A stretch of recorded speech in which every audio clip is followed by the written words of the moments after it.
વલસાડના જિલ્લાભરમાં સવારથી ધોધમાર વરસાદની શરૂઆત થઈ છે। ધોધમાર વરસાદના કારણે રસ્તાઓ પાણી થયા। ધરમપુર એસટી ડેપોની બહાર વરસાદી પાણી ભરાઈ ગયા છે। આ તરફ અમદાવાદ મુંબઈ નેશનલ હાઈવે પર વરસાદી પાણી ભરાયા। હાઈવે પર પાણી ફરી વળતા વાહન ચાલકોને હાલાકી।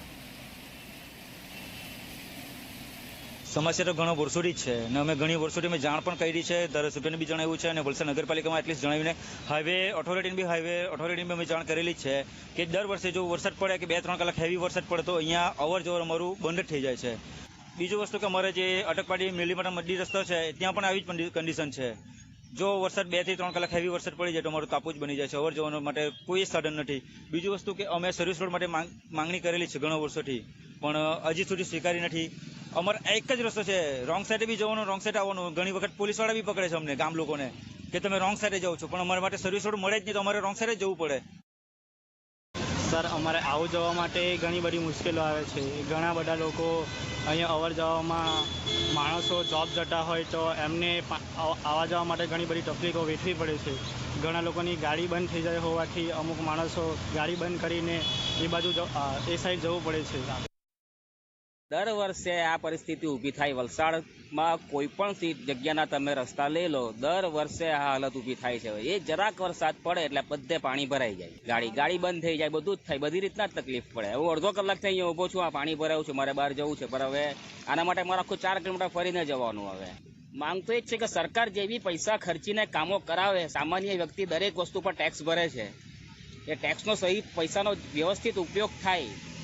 આટલા મોટા રસ્તા બનાવો, આટલું પ્રોજેક્ટ કરાવો તો તેનું કોઈ લેવલિંગ કરીને પાણી નીકળે તેનું પ્રોવિઝન કરીને વ્યવસ્થિત રીતે કામ કરાવો તમે।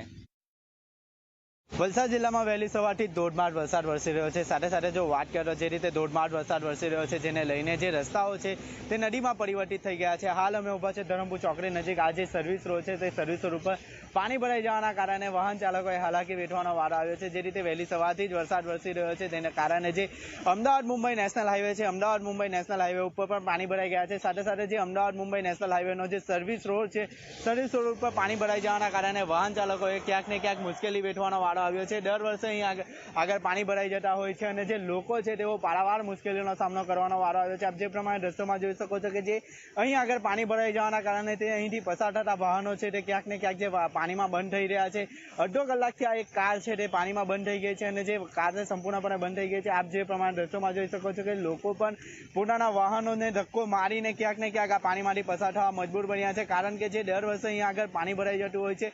સ્ટેટ હાઈવે ઓથોરિટી તથા જે વલસાડનું જે વહીવટી તંત્ર છે, વહીવટી તંત્રને સ્થાનિકો દ્વારા વારંવાર રજૂઆત કરવામાં આવી છે, તેમ છતાંય જે પાણી નિકાલની યોગ્ય વ્યવસ્થા ન કરવાના કારણે ક્યાંક ને ક્યાંક જે વાહન ચાલકો છે તેઓ મુશ્કેલીમાં મુકાયા છે। અહીં આગળ જે પાણી ભરાઈ ગયું છે તેના કારણે જે લોકો છે પારાવાર મુશ્કેલીઓનો સામનો કરી રહ્યા છે। સાથે સાથે જે અમદાવાદ મુંબઈ નેશનલ હાઈવે પર પણ પાણી ભરાયું છે તેના કારણે જે હાઈવેથી જે અમદાવાદથી જે મુંબઈ જતા જે લોકો છે તેઓએ ભારે ટ્રાફિક જામનો સામનો કરવાનો વારો આવ્યો છે।